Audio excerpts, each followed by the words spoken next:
अल्लाह की इबादत को खालिस करके उसी को पुकारो, अगरचे काफिर बुरा ही माने।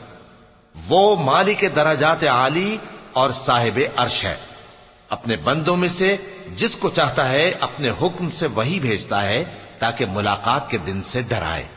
जिस रोज वो निकल पड़ेंगे उनकी कोई चीज अल्लाह से मख्फी न रहेगी। सवाल होगा, आज किसकी हुकूमत है? जवाब मिलेगा, अल्लाह की, जो अकेला है, बड़ा जबरदस्त है। आज के दिन हर शख्स को उसके आमाल का बदला दिया जाएगा। आज किसी के हक में बेइंसाफी नहीं होगी। बेशक अल्लाह जल्द हिसाब लेने वाला है। और उनको करीब आने वाले दिन से डराओ, जबकि दिल गम से भरकर गलों तक आ रहे होंगे।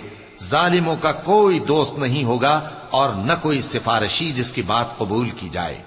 वो आंखों की खयानत को जानता है और जो बातें सीनों में पोशीदा हैं उनको भी।